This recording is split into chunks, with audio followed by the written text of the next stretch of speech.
31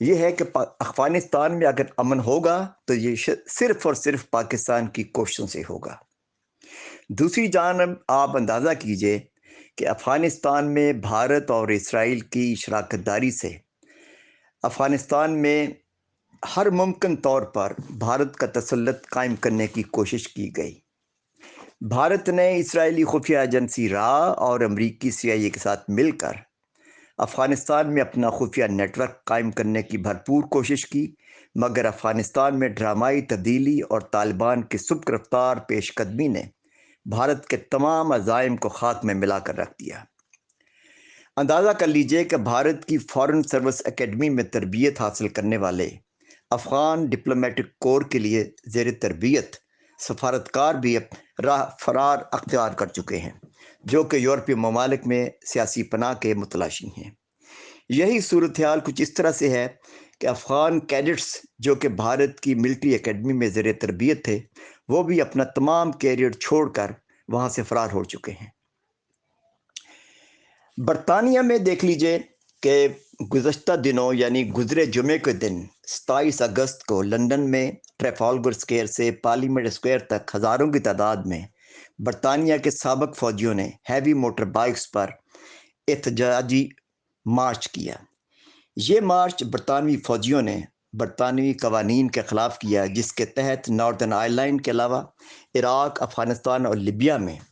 برطانوی فوج کی جانب سے کی گئی انسانی حقوق کی خلاف ورزیوں کے خلاف ان کے خلاف بنائے گئے مقدمات کے بارے میں تھا۔ فوجیوں کا خیال ہے کہ ہمیں بلا وجہ طور پر ان ممالک میں بھیجا گیا اور وہاں ہمیں مروایا گیا اور اس کا کوئی جواز نہ تھا۔ زیادہ تر ریٹائرڈ فوجی جن سے میری ذاتی طور پر ملاقات ہوئی ہے، وہ یہ کہتے ہیں کہ کسی طور پر بھی نہ تو امریکہ اور نہ تو برطانیہ کا کوئی جواز تھا کہ ان ممالک میں جا کر فوجی کارروائی کرتے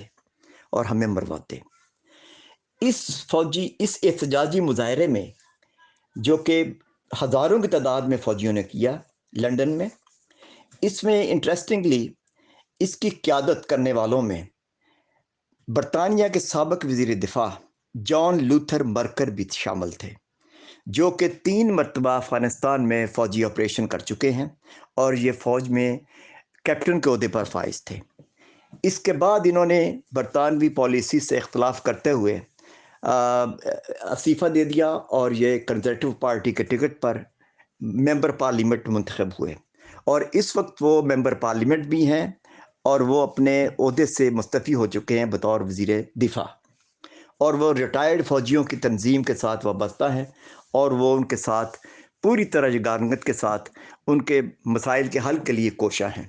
بطور ممبر پارلیمنٹ وہ اسمبلی کے اندر، پارلیمنٹ کے اندر ریٹائرڈ فوجیوں کے مسائل کو اٹھاتے ہیں، اور وہ کہتے ہیں، خود بھی مان رہے ہیں، تسلیم کرتے ہیں کہ ہمیں باہر برطانوی فوجیوں کا بلا وجہ مروایا گیا۔ کیپٹن جانی مرکر نے ایک کتاب بھی لکھی ہے جس کا نام ہے وی ور واریئرز، جس میں انہوں نے اپنی تمام تر فوجی کارروائیوں کا ذکر کیا ہے جو کہ جب افغانستان میں تھے۔ زیادہ تر برطانوی ریٹائرڈ فوجی جن سے میری ذاتی طور پر ملاقات ہوئی ہے اس پروٹیسٹ میں، ان کا خیال یہ ہے کہ برطانوی فوجیوں کو بیرون ملک کسی طرح کی بھی جنگ میں شامل نہیں ہونا چاہیے اور نہ ہی مسلم ممالک میں جا کر ہیومن رائٹ کی خلاف ورزیاں کرنی چاہیے۔ اب اندازہ کر لیجئے کہ پوری دنیا میں اب یہ توسر بڑھ رہا ہے کہ امریکی اور برطانوی پالیسیز کی وجہ سے مسلمان ملکوں میں جو کچھ افراتفری اور تباہی ہوئی ہے، اس کی تمام تر ذمہ داری اس مافیا کی ہے کہ جو پوری دنیا میں بڑے بڑے ممالک میں ایک مافیا کی شکل میں گورن کرتا ہے اور ان کی حکومت ہوتی ہے۔ یہ سب کچھ اس وقت ہو رہا ہے جب کہ افغانستان میں 20 سال تک امریکی اور نیٹو افواج نے مل کر وہاں کارروائیاں کی، مگر وہ ناکام لوٹے۔ یہ سبق حاصل کرنا چاہیے اس طرح کی فوجی کارروائیوں سے کہ ان مسائل کا حل فوجی نہیں سیاسی ہوا کرتا ہے، جو کہ پرائم منسٹر عمران خان شروع دن سے کہتے آ رہے ہیں۔ اس وقت پوری دنیا میں عمران خان کے موقف کی تائید کی جا رہی ہے اور غیر ملکی مبصرین بھی ان کے اس موقف سے پوری طرح متفق ہیں۔ جی ناظرین، آپ نے لندن سے خالد لودھی صاحب کا تجزیہ سنا، اس سے آپ کو اندازہ ہو گیا ہوگا کہ برطانوی فوجیوں نے کیوں مظاہرہ کیا، ان میں ان کے وزیر دفاع سابق وہ بھی شامل تھے اور دیگر ہزاروں فوجی بھی شامل تھے۔ اس سے پھر یہ واضح ہو جاتا ہے کہ آپ کرائے کے فوجی کے طور پر کسی ملک میں جا کے